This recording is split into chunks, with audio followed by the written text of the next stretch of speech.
Bible shock. How archaeologists uncovered 11,000-year-old site matching Garden of Eden location. This is another finding from the series of Netflix having to do with discovering God. This is by Callum Hoare on Express UK. Archaeologists may have uncovered the Garden of Eden, the biblical location, thanks to a discovery in the Middle East. This is what the documentary claims anyway. The Garden of Eden, the biblical location of the Garden of Eden described in the book of Genesis.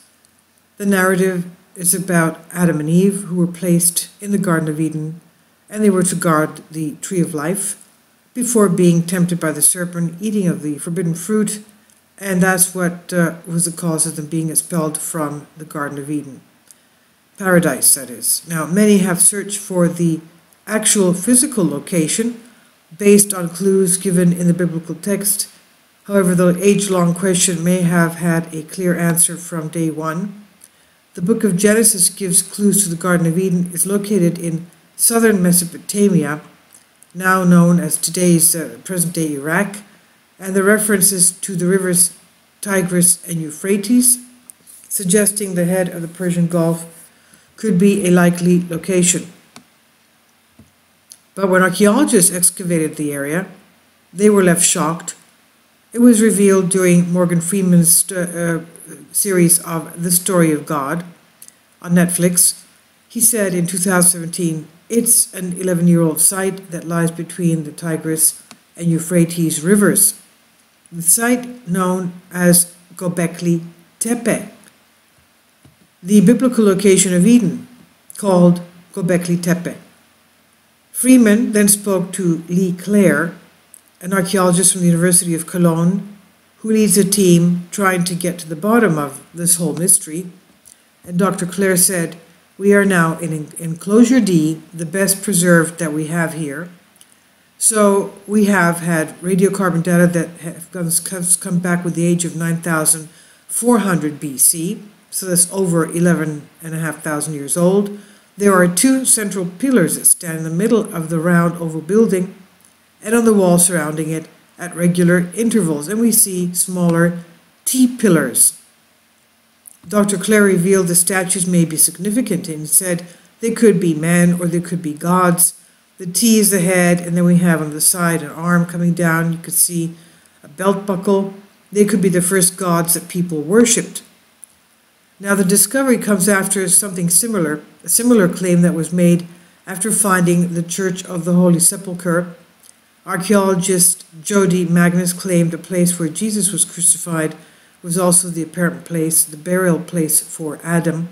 Adam was buried right under the location of the crucifixion of our Lord Jesus Christ. You can see that in one of my previous videos today. Dr. Magnus added that this meant the Garden of Eden was actually a metaphor for the presence of God. She said in 2017, well, the version of the story that ended up in the book of Genesis seems to place the Garden of Eden somewhere in Mesopotamia, but I think Adam had a very special connection with Jerusalem. The Garden of Eden, or paradise, becomes conceptualized as a spot where the presence of God dwells. In early Judaism and the time of Jesus, the presence of God dwelled in the temple, and hence why Jerusalem was conceived of as Eden at that time. Dr. Magnus was asked if she believed Garden of Eden is actually a metaphor for the beginning of life and is in fact where God's presence is, and she says, well, yes, of course. Adam was the first human, and in Hebrew the word Adam means man. Also, if you take off the A, you live with Adam. The Hebrew, that means blood. And if you add AH to the end, Adamah means land. Also, we know that it's not only the location of the names Tigris and Euphrates, it's also what they mean, the four great rivers that were around at that time. And it's also spiritual. And it has to do with metaphoric as well. And we know that paradise, of course, was the fact that Adam and Eve were in a state of divine union with God, which is theosis, and you can get to that. That's the real reason why Christ came back as human in order to bring us back to that state, to open the gates to paradise for us, in order to have complete union with God through divine union, through theosis. This is on Express UK. I'll leave a link below for you for this.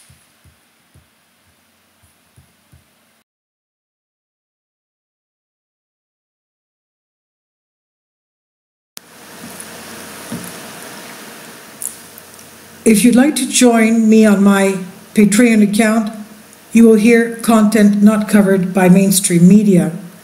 These riveting stories will be based on my research, and I will state my opinions and give my personal insight on diverse and controversial subjects and world events not covered by mainstream media, and not supported by YouTube guidelines.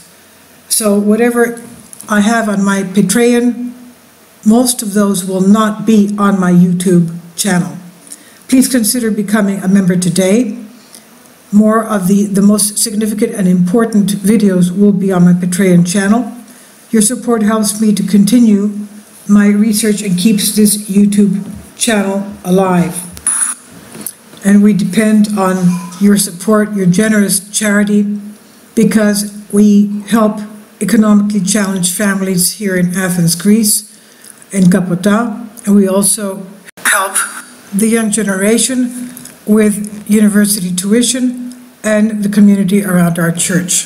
Thank you.